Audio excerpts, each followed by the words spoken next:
Tarek, sentado lá, vamos.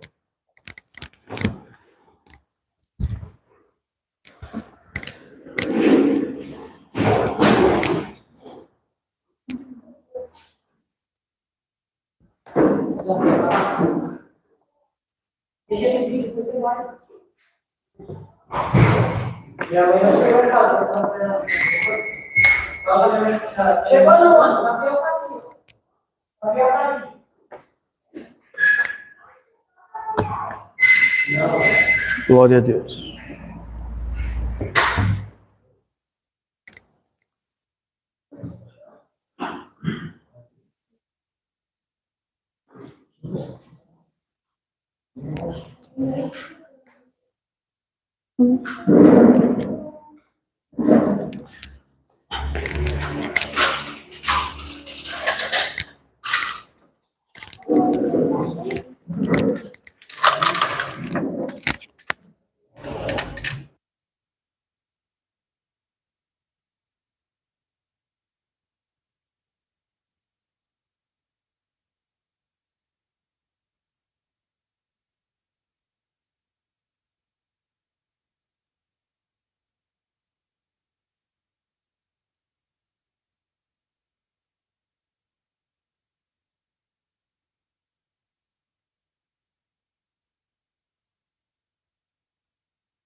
Glória a Deus. Louvado seja o nome do Senhor.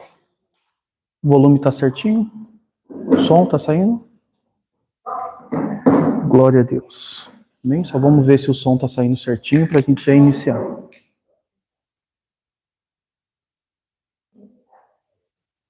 Glória a Deus. Amém? Vamos fazer essa oração?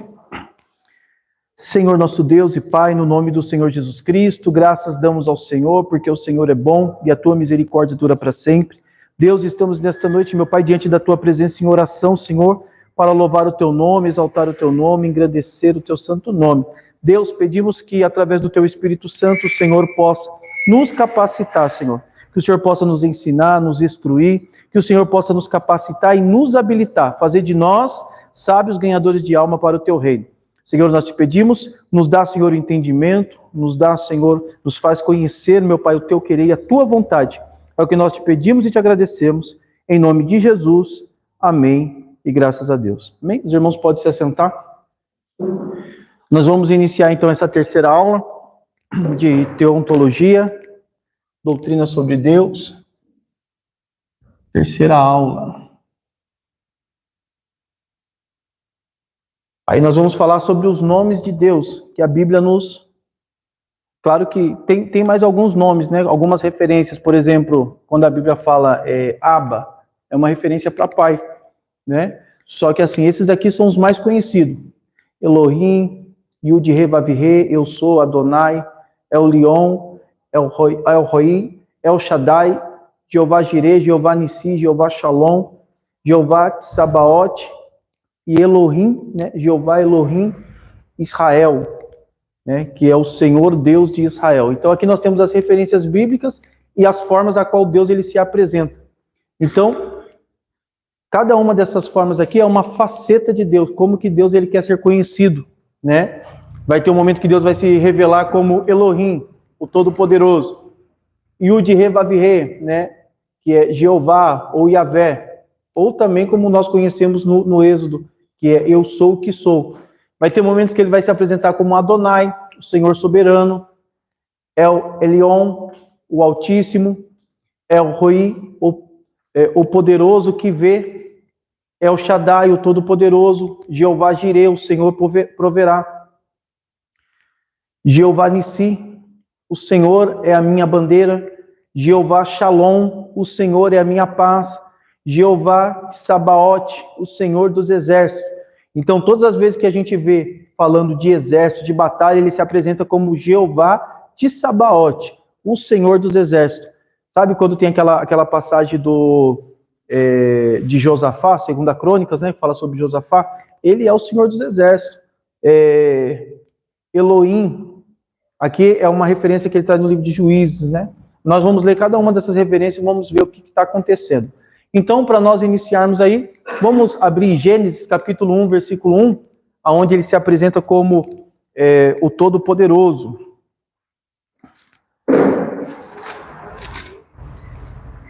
Gênesis capítulo 1, versículo 1. Né? Na nossa Bíblia está: no princípio criou Deus os céus e a terra. Mas lembra que a gente colocou a escrita aqui no hebraico, né? Que era Bereshit bara Elohim, né? É isso aqui, ó, Elohim, é o Todo-Poderoso. Então, aonde está marcado Deus aí, no hebraico é Elohim, Elohim, Elohim no hebraico. Ó, Gênesis capítulo 1, versículo 1. A palavra Elohim, aqui ele está se mostrando como Todo-Poderoso. A outra referência, Gênesis capítulo 2, do verso 4 em diante. Olha o Gênesis capítulo 2, verso 4. Essas são as origens dos céus e da terra, quando foram criados, no dia em que o Senhor Deus, amém? Então, aqui no Gênesis capítulo 2, verso 4, ele está se apresentando como Jeová. Algumas traduções está escrito Jeová, né? O Senhor Deus, a palavra Senhor, Jeová. Então, nós temos aqui também a referência de Êxodo, capítulo 3. Se os irmãos conseguirem acompanhar aí, Êxodo, capítulo 3. Depois é bom os irmãos marcar isso daí, porque aí você sabe onde que faz referência de cada nome. Êxodo, capítulo 3, verso 13. Então disse Moisés a Deus: eis que quando vieram os filhos de Israel, ele disser, Vamos ler de novo, verso 13. Então disse Moisés a Deus: eis que quando vier os filhos de Israel, e lhe disser, o Senhor Deus de vossos pais enviou a vós, e eles me disserem, qual é o seu nome? Que lhe direi? E disse Deus a Moisés, eu sou o que sou. Então aqui, esse eu sou o que sou, ele está se apresentando como Yud-He-Vav-He. Eu sou o que sou, né? Então, no Gênesis, no Êxodo, capítulo 3, ele se apresenta como eu sou o que sou. Então, quando a gente vê essa expressão, eu sou o que sou, ele está dizendo aqui para Moisés, Moisés, vai confiando em mim, porque a necessidade que você vai ter diante do povo eu vou suprir.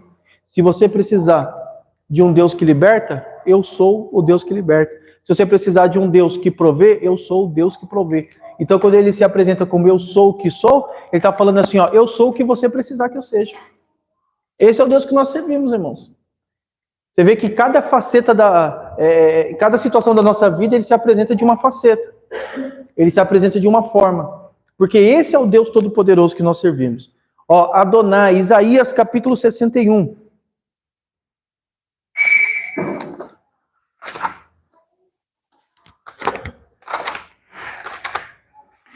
Isaías.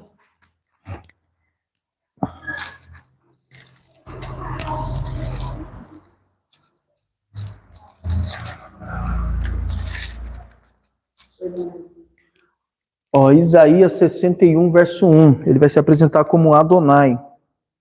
O Espírito do Senhor Jeová está sobre mim, porque o Senhor me ungiu para pregar as novas aos mansos, e enviou-me a restaurar os contritos de coração, proclamar a liberdade dos cativos e a abertura de prisão aos presos, né? Então aqui, ó, Adonai, o Senhor soberano, porque Isaías está dizendo, ó, o Senhor soberano está sobre mim, né? Então nós temos aí o Adonai, o Senhor soberano.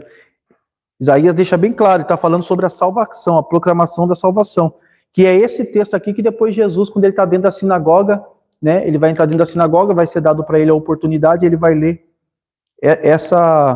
esse capítulo de Isaías, né? O Espírito do Senhor Jeová está sobre mim. O Senhor, né, o Adonai, o Espírito do Adonai está sobre mim. Jesus, ele lê esse texto e ele fala que esse texto está sendo falado dele, né? E ele foi enviado, né, para poder pregar as boas novas, libertar os presos das prisões. Então, o Adonai, Isaías 51, é o Senhor soberano, está sobre ele o Espírito do Senhor. Ó, El Elyon, né, o Altíssimo. Isaías mesmo aí, capítulo 14. Isaías capítulo 14, verso de número 14.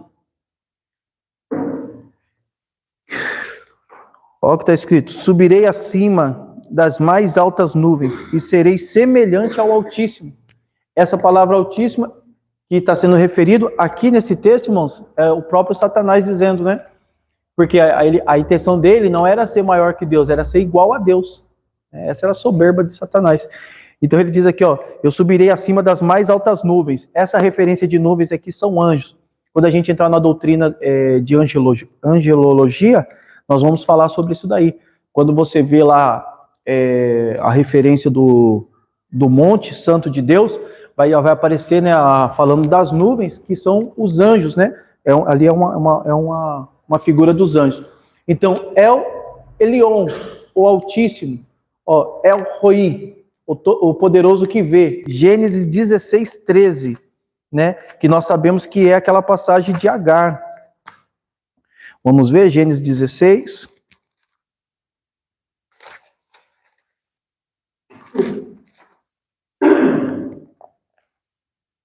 Ó, como que Deus vai se apresentando. Você vê como que é tremendo, irmãos?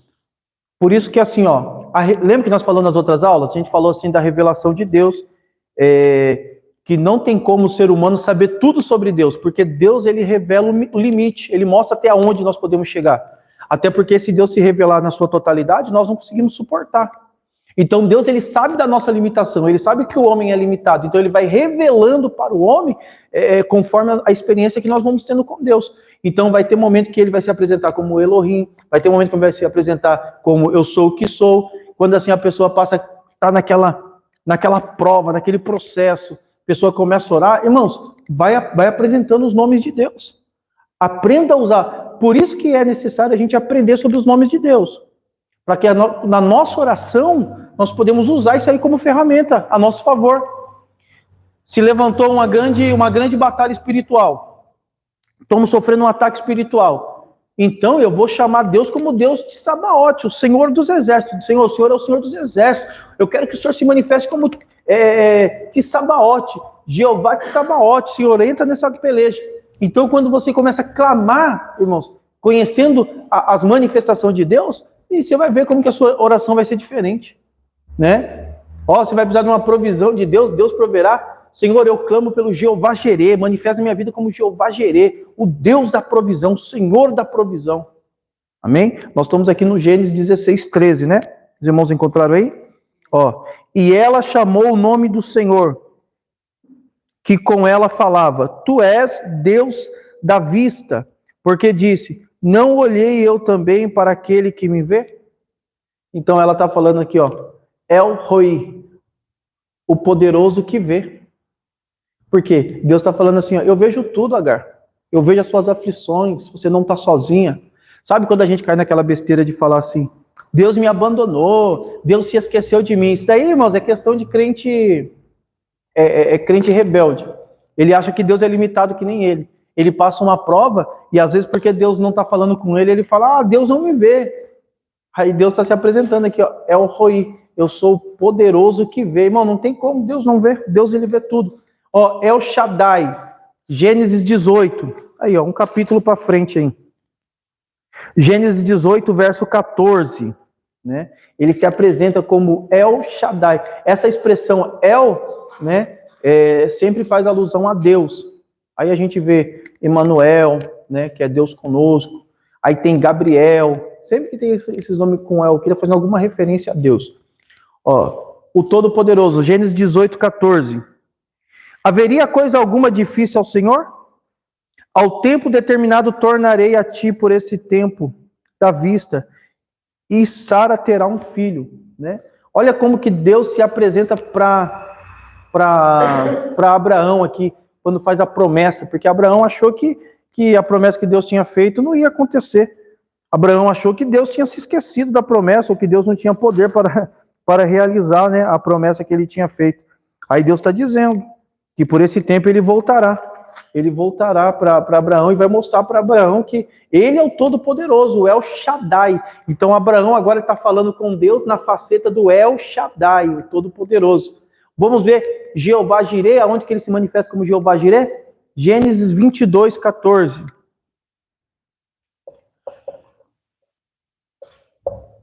Gênesis 22.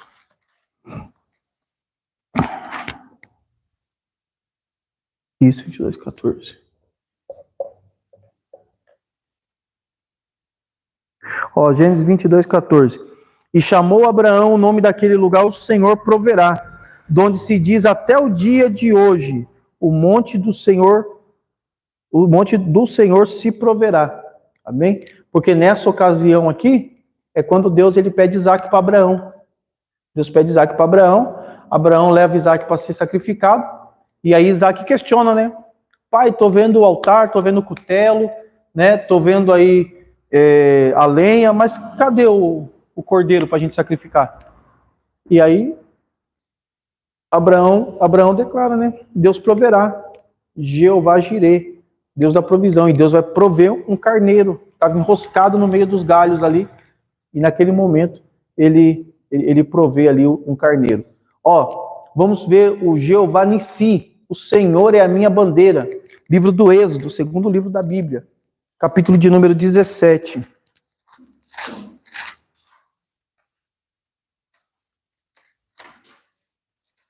Êxodo 17. Irmão, depois que você pega isso daí, você vai orar, clamando a Deus em cada manifestação dele, você vai ver como que a sua oração vai ficar diferente. Ó, 17:15, Êxodo 17:15.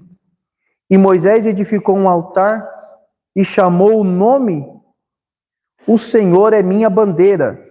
Êxodo 17, verso 15. E Moisés edificou um altar e chamou o seu nome, o Senhor é minha bandeira. Aqui, ó, Moisés peleja contra os amalequitas, né? Então ele fala, o Senhor é minha bandeira, Jeová Nissi. Então quando você for em alguma igreja que está lá o ciclo de oração, Jeová Nissi, aí você já sabe, você sabe o que significa Nissi. Ciclo de oração, Jeová Jireh, você sabe, ó, Jireh é uma das manifestações, um dos nomes de Deus, como Deus ele quis ser conhecido. Porque Deus é assim, irmãos. Você sabe que o povo de Israel não pode chamar o nome de Deus, né? O Yud Re Vav Re é um nome que não pode ser pronunciado. É um nome que não pode ser pronunciado. Quando Deus fala lá assim, ó, não invoque meu nome, não invocar o nome do Senhor em vão. Né? Então, o povo de Israel, eles tinham muita... eles eram muito radical nessa parte. Aí Deus precisava se manifestar de cada forma. O que você precisa? Aí Deus vai se manifestando. Ó, vamos ver outra aqui, ó. Jeová Shalom, né? Juízes capítulo de número 6. Juízes é depois de Josué. Tem os 5 primeiros livros da Bíblia, Josué é o 6º, Juízes é o 7º livro da Bíblia. Juízes capítulo 6.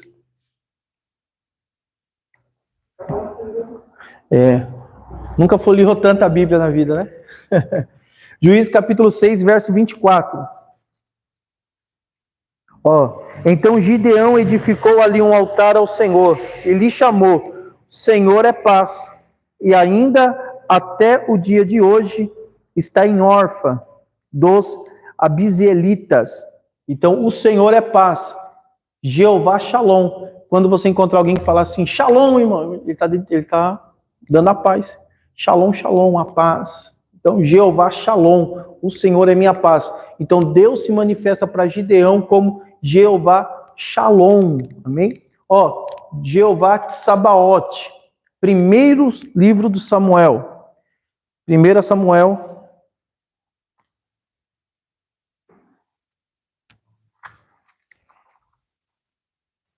Primeiro livro de Samuel. Você vai sair aí de Juízes, vai pegar Ruth e o 1 Samuel. 1 Samuel, capítulo de número 17. E o verso de número 45. 1 Samuel 17, 45. Davi, porém, disse ao filisteu: Tu vens a mim com espada e com lança e com escudo, porém eu venho a ti em nome do Senhor dos Exércitos, o Deus dos Exércitos de Israel, a quem tens afrontado. Você lembra daquele episódio, Davi lutando contra o Golias? Golias está caçoando de Davi, né? Ele falou, pedi um soldado guerreiro e vocês mandam um moleque, vem comigo com um pedaço de pau, eu sou tipo de cachorro.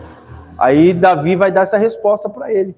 Você vem contra mim com espadas e escudo, mas eu vou contra ti em nome do Jeová Tsabaote, o Senhor dos Exércitos. Irmão, tinha um exército, irmãos, o exército dos filisteus. Eles estavam tocando um terror, um medo no povo de Israel. Davi, um menino que estava lá atrás das ovelhas, no meio do campo, trabalhando, ele compreende a importância, né? Ou a soberania de Deus, a grandeza de Deus, a ponto de ele se deparar diante do gigante, porque todo mundo olhava para o gigante, para o filisteu lá, o Golias, e falava, ele é um gigante. Davi olhou para ele e falou assim, não, ele não é um gigante, ele é um incircunciso. Irmãos, aqui tem muito ensinamento, porque incircunciso é aquele que não tem aliança. Olha o que Davi está declarando. Quando Davi olha, ele não chama Golias de gigante. Porque é você que coloca título naquilo que está te afrontando. Se você olhar, lembra? É até uma frase que a gente usa muito no nosso meio. Nunca fale para Deus que o seu medo, que o seu problema é maior, é grande. Sempre fala para o seu problema que o seu Deus é maior. É a forma que você se depara com a situação. Davi nunca reconheceu Golias como gigante. Davi reconheceu Golias como um incircunciso. E ele falou assim, você vem contra mim com espada e escudo, mas eu vou contra você, em nome do Jeová Tsabaote, o Senhor dos Exércitos. E ele ganhou a peleja. Vamos aqui para a última referência, Juízes, vamos voltar lá para o Juízes, capítulo de número 5. Juízes, capítulo de número 5, verso de número 3. Olha como que Deus está sendo agora apresentado aqui no Cântico de Débora. Juízes, capítulo 5, verso de número 3. Juízes 5, 3. Ouve, reis, dai ouvido, príncipes, eu cantarei ao Senhor, salmodiarei ao Senhor Deus de Israel. Quando ela fala aqui, esse Senhor Deus, ela está falando, o Senhor é Jeová, a palavra Deus aqui é Elohim de Israel, Jeová Elohim de Israel. Juízes capítulo 5, verso 3. Olha que cântico lindo que ela está falando, porque ela está falando assim, Jeová Elohim de Israel. Lembra? Elohim, o Todo-Poderoso, ela está cantando assim, Jeová, o Todo-Poderoso de Israel. Você viu como é interessante a gente saber os nomes de Deus, a forma que Deus ele se manifesta? Porque através daí nós conseguimos então compreender a forma que Deus ele quer falar com cada um de nós. Amém, irmãos? Os irmãos pegaram aí essa parte? Eu vou apagar aqui, viu? Depois, se os irmãos quiserem, eu mando a foto. Então, por que é importante a gente conhecer o nome de Deus? Porque agora vai mudar a sua oração. Você não vai começar com aquela oração café com leite, que antes Deus ouvia por misericórdia, porque nós não sabíamos orar, então a gente entra na presença de Deus por misericórdia, Deus ele ouve, ele responde, porque ele conhece o que está no nosso coração, ele sabe o que nós estamos querendo dizer. Mas agora não, agora você tem conhecimento, irmão. Agora você vai entrar na presença de Deus, aí você vai falar, você vai apresentar Deus da forma que de fato Ele é. Nós vamos falar sobre os atributos de Deus, amém? Vamos falar aqui sobre os atributos de Deus. Vamos ver aqui. As iniciais.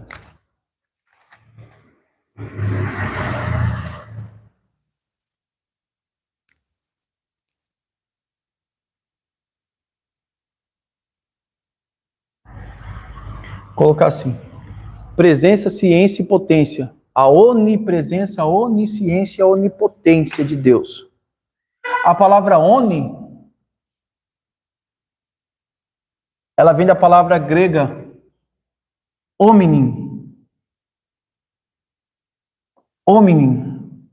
Dessa palavra hominem é que surge a palavra oni, que significa tudo ou todo. Então, quando nós falamos onipresença,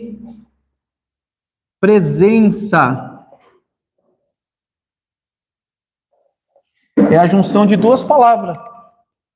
É a junção da palavra oni, que é tudo, e presença. Nós estamos dizendo toda a presença. Onipresença. E aonde que nós vemos na Bíblia falando sobre a onipresença de Deus? Vamos abrir aí, Salmo de número 139? Salmo de número 139.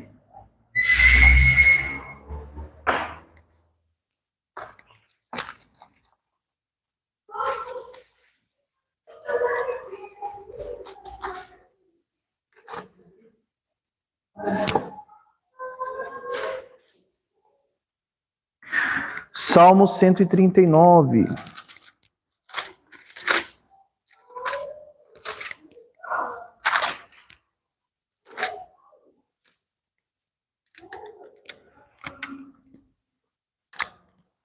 No Salmo 139, a gente já consegue encontrar a onipresença de Deus e a onisciência de Deus. Isso aqui é bom que os irmãos decorem, tá? A palavra oni, ela vem do grego omni. Então, no grego é omni, no português é oni, que significa tudo ou todo. Só Deus, irmãos, tem esses três onis, tá? Esses daqui são os três onis de Deus. Deixa eu colocar aqui. Três oni de Deus. Os três onis de Deus. Para você identificar uma pessoa, se ela é Deus, ela precisa ter esses três atributos: onisciência, onipotência e onipresença. Os irmãos conseguiram entender? Oni vem da palavra omni, que é tudo ou todo. Onipresença, toda a presença. Olha o Salmo 139. Senhor, tu me sondaste e me conheces. Só esse aqui, o Senhor me sondaste e me conhece, esse me conhece já está falando da onisciência de Deus também. Olha o verso 2. Tu conheces o meu assentar, o meu levantar, de longe entende o meu pensamento, cerca o meu andar, o meu deitar, e conhece todos os meus caminhos, sem que haja uma palavra na minha boca. Eis que o Senhor tudo conhece. Tu me cercaste em volta, puseste sobre mim a tua mão. Tal ciência é para mim maravilhosíssima, tão alta que não posso atingir. Para onde me irei do teu espírito? Ou para onde fugirei da tua face? Se subir ao céu, tu ali estás. Se fizer no Sheol a minha cama, eis que tu ali também está. Se tomar as asas da alva, se habitar na extremidade do mar, até ali a tua mão me atingirá e a tua destra me sustentará. Amém? Então o que o salmista está falando? Que não tem para onde correr, que todos os lugares Deus está. Onipresença. Isso daqui dá para Deus a possibilidade de estar em qualquer lugar. Qualquer lugar Deus está. Amém? Aí aqui agora mexe um pouquinho com a gente. Se Deus está em todos os lugares, então, por exemplo, tem pessoas que acham que só uma denominação vai ser salva. Não, irmãos, toda denominação Deus está. Todos os lugares Deus está. Lá na sua casa Deus está, num bar Deus está, no mais alto céu Deus está, na profundeza do mar Deus está. Em todos os lugares Deus está. Por quê? Por causa da onipresença dele. Só tem um problema, né? Que tem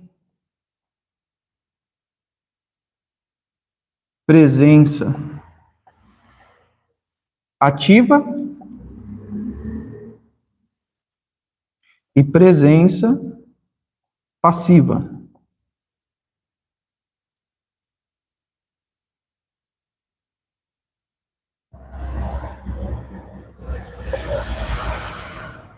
Presença ativa e presença passiva. Se Deus está em todos os lugares, por que ele não se manifesta em todos os lugares? Porque no lugar onde ele não se manifesta, ele está na sua presença passiva. Por isso que há uma condenação para todos os seres humanos, para toda a humanidade. Que não importa onde você estiver, Deus está com os olhos em você. Deus está com os olhos em todos os seres humanos que passam por esta terra. A onipresença de Deus, ela faz com que Deus, irmãos, esteja presente em lugares que você está sozinho, que não tem ninguém te olhando. Aí vem aquela expressão que a gente sempre usa na igreja, irmãos, os olhos de Deus são como chamas de fogo, nada passa desapercebido diante da presença de Deus. É Deus dizendo assim, ó, eu uso a minha onipresença. Então, se você tentar fazer qualquer coisa escondido, você pode esconder dos homens, mas diante de Deus está palpável. Tem pessoas que fazem coisas no oculto, irmãos, na sombra, os olhos de Deus estão lá. Por isso que não vai ter nenhum alívio, né, na hora do julgamento para as pessoas. Porque Deus, ele contempla tudo. Nada consegue, irmãos, passar desapercebido diante de Deus. Nada. Por quê? Porque o nosso Deus, ele é onipresente. Ele consegue ver tudo. O que você faz escondido no banheiro, o que você faz escondido nos terrenos baldios, o que você faz escondido nas esquinas, nas vielas, tudo que você fazer tentando esconder de alguém, de Deus não tem como esconder. Davi não. Elias tentou se esconder de Deus. Elias ficou com medo, ele falou assim, eu vou me esconder na caverna. Aí Deus estava lá na caverna. Deus fala para Davi, o que você está fazendo? Para Elias, o que você está fazendo aqui, rapaz? Deus estava lá, irmãos. Deus estava lá. É por isso que é tão lindo, irmãos. Às vezes você está lá na sua casa, passando uma prova, um processo. Aí você dobra o seu joelho lá e começa a orar. E aí Deus, ele ouve a sua oração. Aí Deus usa alguém para poder falar com você. Aí vai falar assim, olha, eu vi quando você estava lá na sua casa orando e tal. Aí a gente vê a onipresença de Deus. Jesus falou assim, ó, quando você entrar no teu quarto e falar com teu pai no secreto, teu pai que te vê no secreto, ele vai te recompensar em público. Irmãos, isso aqui é muito forte, Porque assim, isso vai fazer com que nós nos atentamos mais para o nosso testemunho.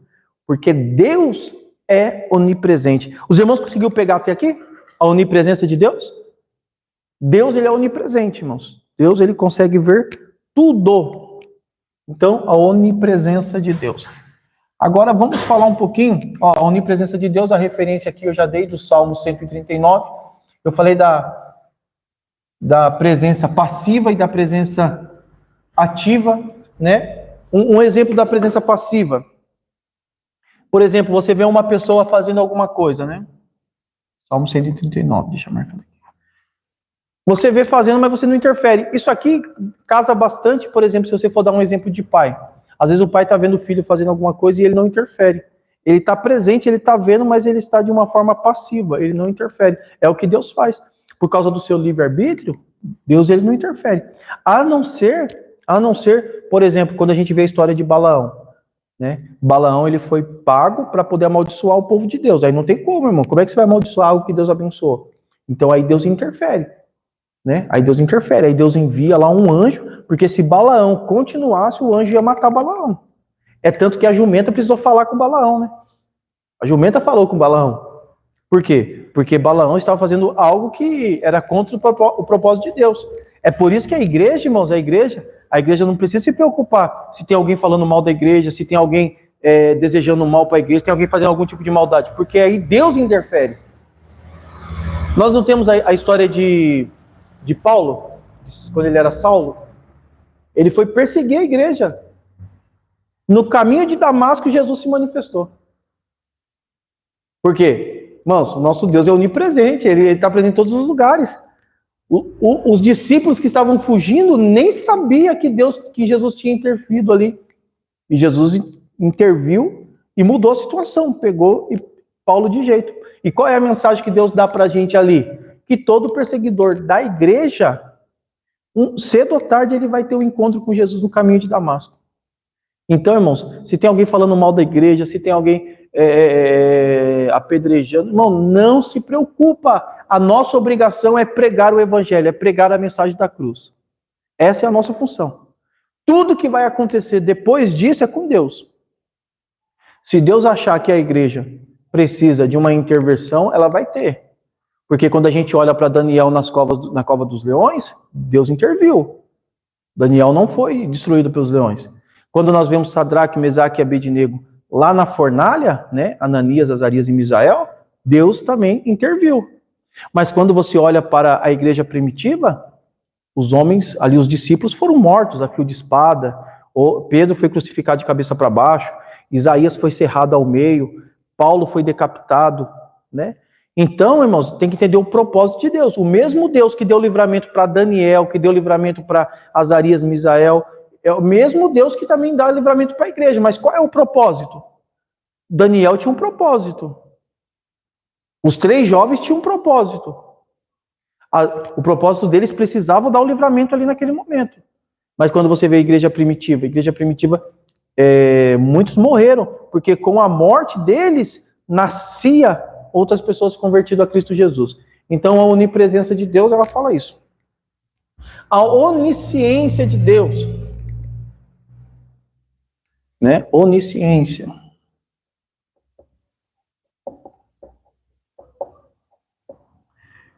Onisciência, como a gente tem falado, oni é tudo, ciência é conhecimento, né? Ó, uma referência para a onisciência de Deus. Romanos capítulo 11. Vamos abrir Romanos capítulo 11.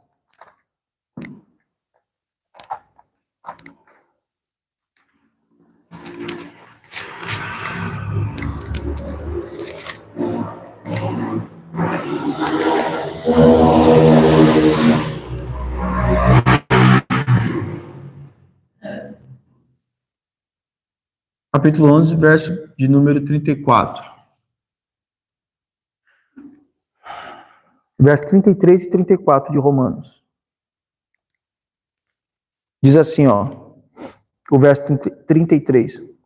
Ó profundidade das riquezas, tanto da sabedoria como da ciência de Deus. Quão insondáveis são os seus juízos, e quão inescrutáveis são os teus caminhos. Porque quem compreendeu o intento do Senhor? Ou quem foi o seu conselheiro? Irmãos, onisciência dá o conhecer de Deus para tudo. Deus, ele conhece tudo por causa desse atributo. Esse atributo, onisciência, tá? Então, mais uma vez, a palavra oni, ela deriva da palavra omni no latim. Eu falei no grego, né? Mas é no latim. No latim é omni. Aí vem a palavra oni, que é tudo ou todo. Então, Deus, ele é onisciente, ele tem toda a ciência, ele tem todo o conhecimento.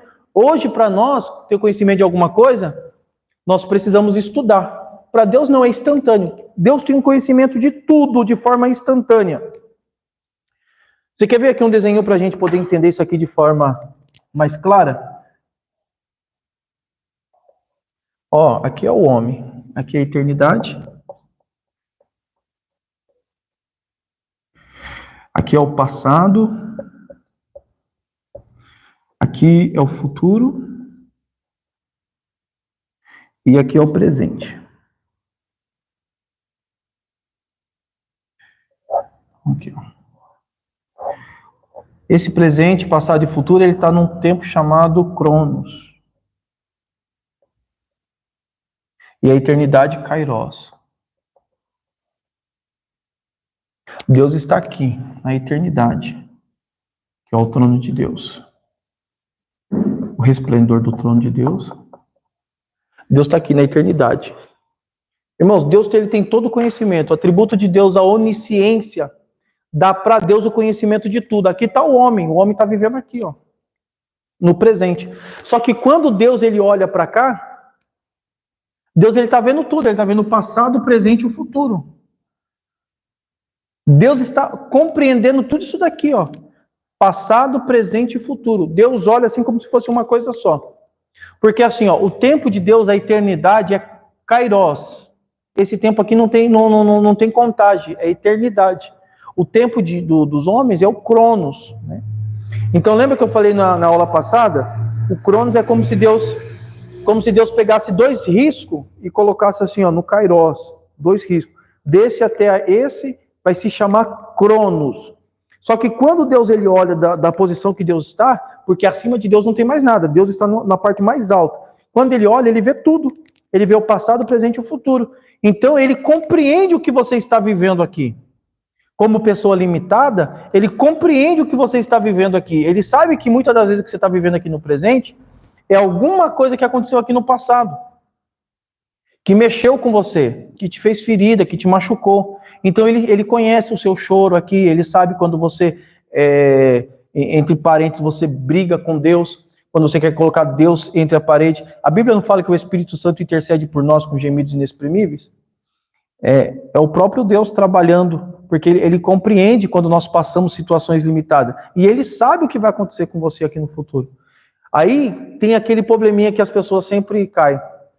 Deus, ele predestinou as pessoas. Deus sabe quem vai ser salvo? Deus sabe quem vai ser salvo. Mas ele não interfere na salvação, porque ele te dá escolha. Então, irmãos, esse negócio de predestinação, irmão, é furada. Deus ele não se move numa predestinação, por exemplo, te obrigando a fazer uma coisa. Porque a pessoa tem pessoas que pensam assim: se o homem está predestinado, então não precisa fazer mais nada. Deus sabe quem vai ser salvo e quem vai se perder, né? Porque predestinou, né? Predestinou. A palavra predestinou é algo que foi escolhido antes. Ó, predestinação. Predestinou. Destino é o que vai acontecer e pré é o que vem antes. Então, predestinou. Então, Deus ele escolheu antes qual seria o meu destino? Não. Mas como ele é onisciente, sabe de todas as coisas, ele sabe o que vai acontecer aqui no final, sabe quem vai ser salvo e quem não vai ser. Então, não quer dizer que Deus ele separou alguém para ser salvo. Não, por ele ser Deus, ele sabe das coisas. Ele sabe o final antes de começar. Ou você acha que quando Deus estava lá no Gênesis, no capítulo 1, Deus está falando, haja luz. Lá Deus já sabia que Davi ia lutar com Golias, que Davi ia vencer Golias. Lá Deus já sabia que Jesus ia vir na cruz, Jesus ia morrer, Jesus ia ressuscitar depois do 3º dia. Ele já sabia, mas não quer dizer que ele obrigou isso a acontecer. É tanto que Jesus, ele teve opção. Ele não falou, se for possível, aparta de mim esse cálice. Mas ele mesmo fala, mas que seja feita a sua vontade. Então, Deus, irmãos, ele sabe o que vai acontecer lá no final de todas as coisas. E Deus, ele dá a opção para as pessoas. Então, a onisciência de Deus, que nós lemos aí em Romanos capítulo 11, né, o verso 33, ele deixa bem claro, né? Fala sobre a sabedoria. Profundidade de riqueza, tanto de sabedoria como de ciência. Nós não conhecemos nada, Deus, ele conhece tudo. Deus está no controle. Amém? Os irmãos que estão pegando até aí?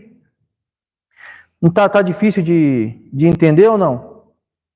Tá não? Então vamos falar da onipotência de Deus?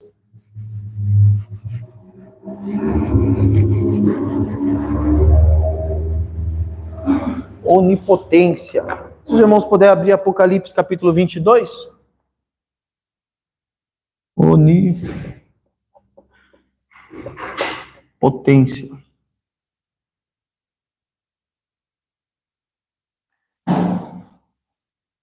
Apocalipse 22. Só para a gente fechar a parte da onisciência, os anjos, eles são espírito. Mas eles não sabem, irmãos. Eles não sabem de tudo. Só quem sabe de tudo é Deus. Então o diabo ele não sabe de tudo, ele não conhece a palavra que está na nossa boca. Deus sim, Deus ele conhece tudo. Deus ele sabe a palavra antes de sair da nossa boca. Deus ele nos conhece antes mesmo da gente ser formado no ventre da nossa mãe. Essa é a onisciência de Deus, tá? A onisciência de Deus, irmãos, faz com que Deus ele conhece tudo no espírito, tudo no material. Deus não fica limitado, Deus está no controle de tudo. Então só Deus é onipotente, onipresente, onisciente. A onipotência de Deus, vamos falar sobre a onipotência de Deus. Apocalipse, capítulo 22, e o verso de número 10.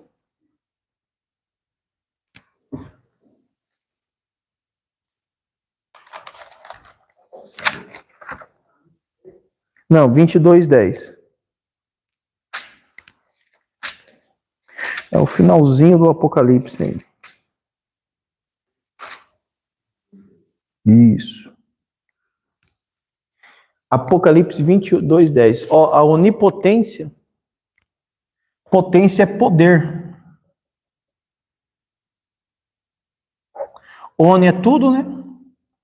Ou todo, no caso aqui, todo o poder. Nós não podemos falar que Deus tem todo o poder, porque dá a entender assim que em algum momento foi dado para ele. Aí pode haver um questionamento, né? Mas quem deu todo o poder para Deus? Então Deus não tem todo o poder, Deus é todo o poder. Deus não tem toda a ciência, Deus é toda a ciência. Deus não tem toda a presença, Deus é toda a presença. Deus está em tudo, em todos, se move em tudo, em todos.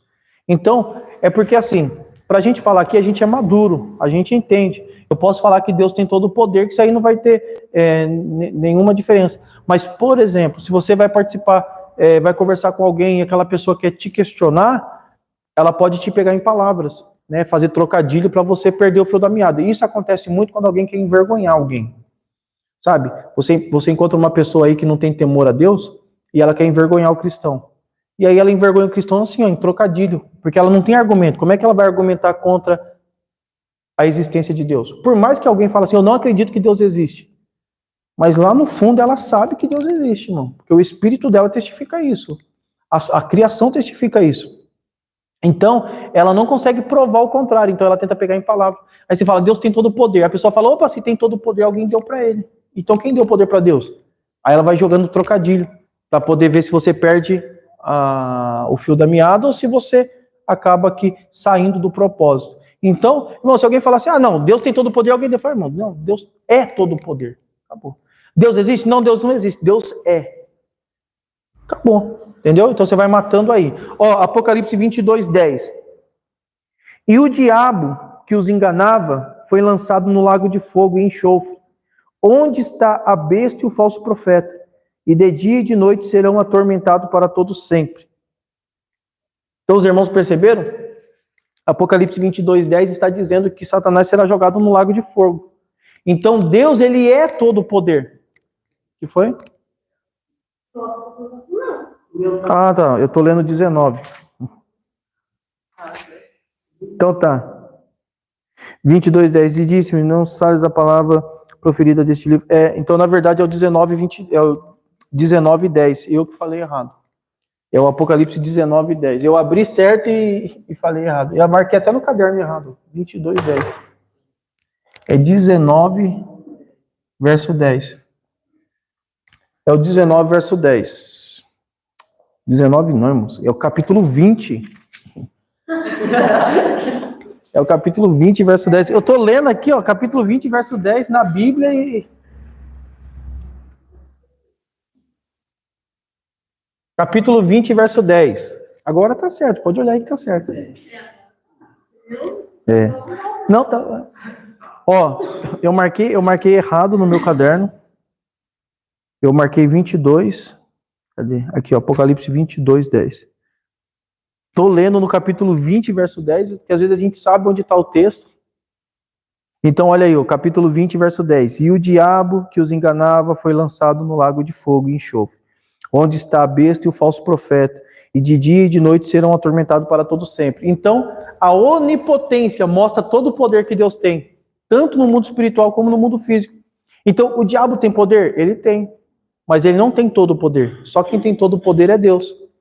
Então, às vezes as pessoas têm tanto medo do diabo, irmão. O diabo, ele é um instrumento na mão de Deus. Porque o diabo só pode fazer o que Deus permite. Até o diabo tem limite.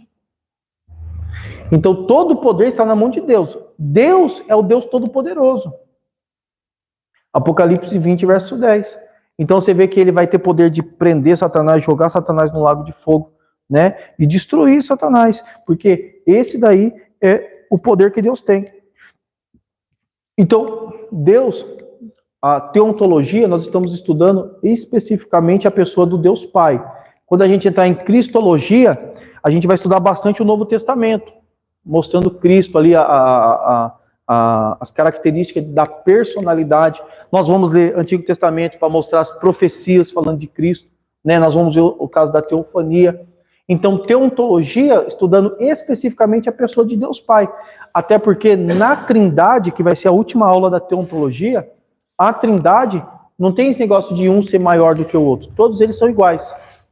Então, tudo isso aqui que a gente está vendo que Deus tem, Cristo também tem e o Espírito Santo também tem, né? Então, nós vamos falar agora sobre a personalidade, porque Deus, ele é uma pessoa, né? Deus, ele é uma pessoa. E como que eu sei que Deus é uma pessoa? Através daquilo que a gente usa para identificar uma pessoa. Até aqui os irmãos pegaram? Os irmãos estão entendendo? É muito importante que vocês entendam. Se vocês não estiverem entendendo, vocês podem falar, pastor, estou com dúvida, tal, explica mais uma vez sobre isso. Porque isso daqui é uma coisa que a gente precisa ter muito claro na nossa mente. Porque quando você fala que Deus é onipotente, Deus é onipresente, você precisa saber o que você está falando, né? Ó.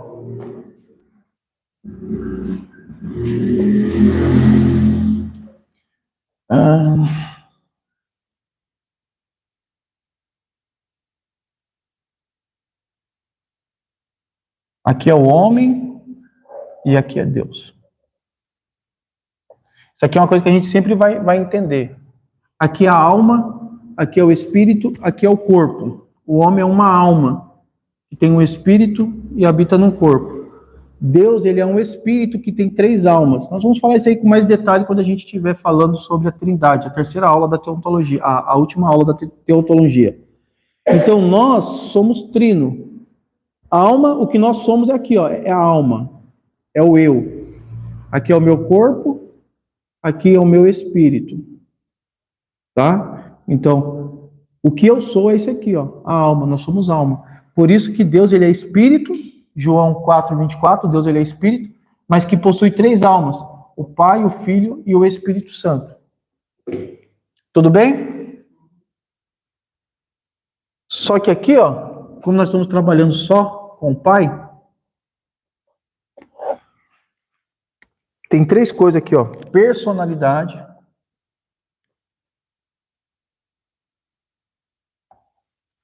caráter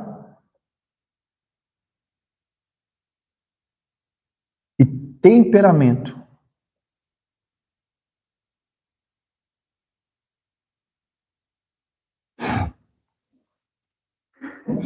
Só uma pessoa, irmãos, ele tem esses 3 atributos: personalidade, caráter e temperamento. Personalidade, isso aqui está na nossa psique, né? Uma pessoa, ela tem que ter uma personalidade. Ela tem o caráter e ela tem o temperamento. Quando se fala de temperamento, tem vários tipos de temperamento, né? Que é aquilo que a gente vê que manifesta com bastante evidência, ó. Colérico, sanguíneo, melancólico e fleumático. Cada um desses temperamentos, conforme fosse destacando, a pessoa vai ficar conhecida por aquilo. O sanguíneo, né, o colérico, a pessoa que é agressiva, explosiva. Pedro era assim. Então, cada um, a personalidade é o que nos individualiza. Então, Deus, ele é uma pessoa, ele tem uma personalidade. O caráter, ele deriva de tudo aquilo que você ouve e tudo aquilo que você vê e tudo aquilo que você pratica.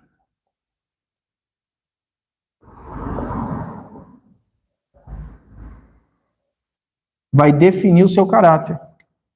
O caráter da pessoa é definido aqui, ó, por aquilo que você ouve, por aquilo que você vê, por aquilo que você pratica.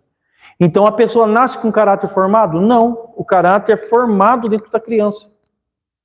O caráter é formado dentro da pessoa. Então nós precisamos entender que o caráter ele é formado dentro daquilo que a gente ouve, vê e pratica. Tá? E o temperamento. Tem pessoas que o temperamento dela muda e você consegue distinguir quando o temperamento dela muda. Há um momento que a pessoa está mais calma, mais pacífica, tem um momento que ela está mais afórica, né? Eufórica. Então, ó, uma pessoa ela tem que ter personalidade, caráter e temperamento. Deixa eu colocar um P aqui. Temperamento. Todos os irmãos estão entendendo? Quando, ó, nós somos uma alma,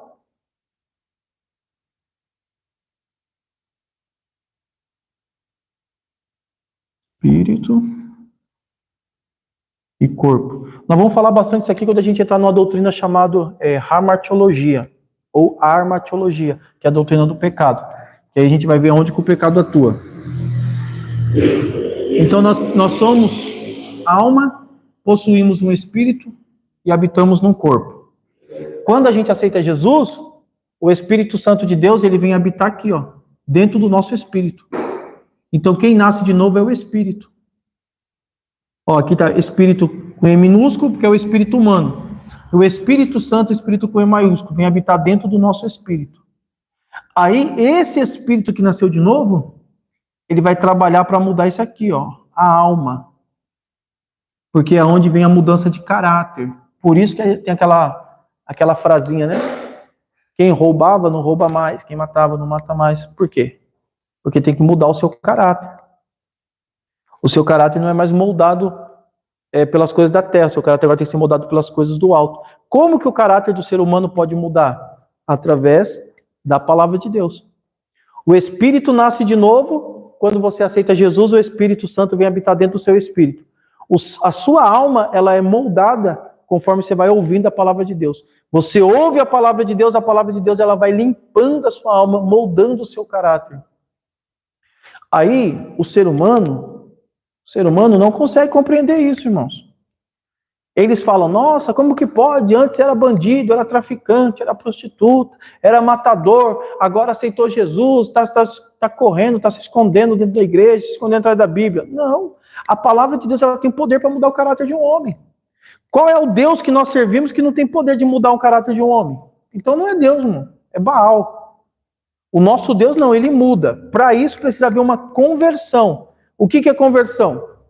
Você está andando aqui, ó, nessa direção, ó. Aí vai ter uma conversão. Você vai mudar o caminho. Conversão é desvio, mudança de caminho. Porque se você continuasse caminhando aqui, o final dele é abismo. Aí houve uma conversão. Jesus te encontrou aqui, ó. Houve uma conversão. Você mudou o caminho. Está voltando para onde? Agora para o céu. Por quê? Efésios vai dizer que o Senhor nos elegeu dentro dele. Deus é Espírito, Deus está no terceiro céu. Então aqui é o nosso destino. Aí nós saímos de Deus, viemos para a terra, por causa do pecado estamos caminhando para o abismo, para a perdição, para o inferno. Mas Jesus aqui no meio do caminho, ele interviu. Aí houve uma conversão, a pessoa se converteu, aí ela está voltando para o céu. O Espírito Santo ajuda. Esse termo conversão usa-se muito na autoescola, né? Então, quem está tirando habilitação, quem já tirou, tem uma familiaridade com esse termo. Então, aí a alma da pessoa ela é mudada. Isso aqui, irmão, não é da noite para o dia. Há um tempo para a alma ser moldada. Quando Jesus fala assim, ó, eu vou lavar os seus pés, né, de todos os discípulos. Pedro fala assim, não, Senhor, eu não sou digno, eu preciso lavar os seus pés, e não sei o que e tal. E aí Jesus fala, né, que era necessário, aí Pedro fala, não, então não lava seus pés, lava o corpo todo. Jesus repreende ele e fala assim, não, vocês estão sendo limpos pela palavra. A palavra de Deus já está limpando vocês, porque a palavra de Deus ela limpa. A palavra de Deus é a água que limpa. Então, quando nós ouvimos a palavra de Deus vai trabalhando dentro da nossa alma, que vai mudando o nosso caráter. Aí a nossa personalidade e o nosso temperamento vai ficando segundo a imagem de Cristo. Amém?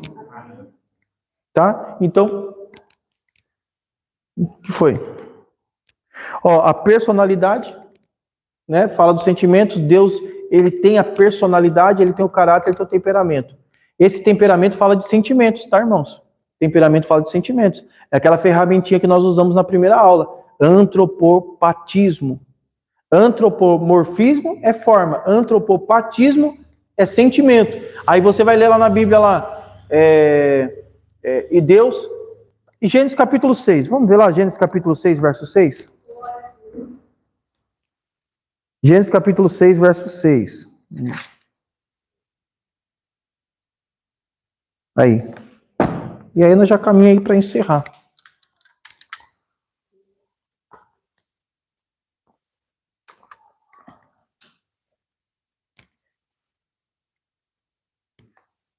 Isso, Gênesis capítulo 6, verso 6. Ó. Então arrependeu-se o Senhor de haver feito o homem sobre a terra e pensou em seu coração. Então, arrependimento é um sentimento. Quando a gente lê lá em Isaías, por exemplo, quando fala assim, e Deus se irou, a ira é um sentimento. Então nós temos prova, irmãos, que Deus ele tem personalidade, Deus ele tem caráter, Deus ele tem temperamento. Na aula passada a gente falou dos atributos morais, que é do caráter. Deus é santo, Deus é justo, Deus é amor. Lembra que a gente falou? Por causa do caráter, por causa dos atributos morais, Deus ele não se corrompe.